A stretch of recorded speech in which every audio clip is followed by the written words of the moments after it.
Euroregione.news.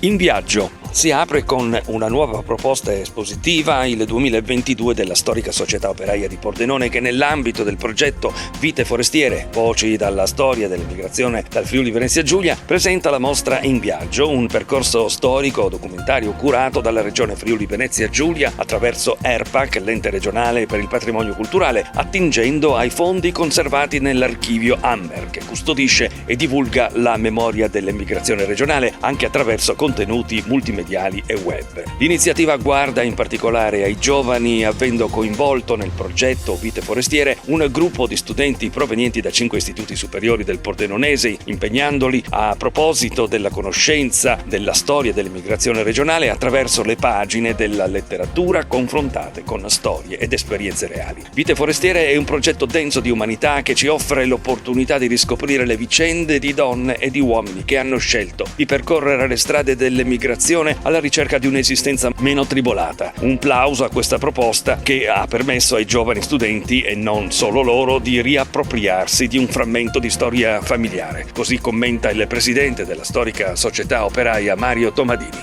La Società Operaia di Pordenone, fin dalla dalla nascita, 1866, si è spesa per la classe lavoratrice.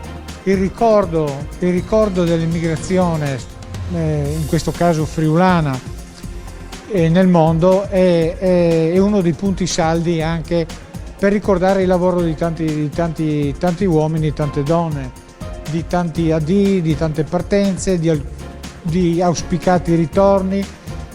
Alcuni ritorni non ci sono mai stati. Secondo me il coinvolgimento delle scuole, dei ragazzi è indispensabile. Questa esperienza vissuta in prima persona senz'altro apporterà un beneficio per le loro conoscenze e saranno in grado di capire finalmente quanto difficile è stata la decisione di lasciare le proprie case per andare in un'altra parte del mondo. È un argomento che le giovani generazioni non conoscono e non è certamente per causa loro.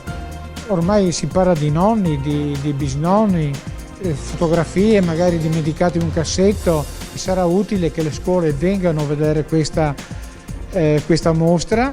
Io mi auguro che abbiano il tempo e la volontà di seguire ogni singola frase che è scritta in questi cartelli. Desidero ringraziare la Regione Friuli Venezia Giulia che ha appoggiato questo progetto, il Comune di Pordenone, l'ITAS Assicurazioni e i nostri partner, che le fasce, la Diocesi di Concordia Pordenone, l'ERPAC del Friuli Venezia Giulia e anche e soprattutto le scuole che hanno aderito al nostro progetto.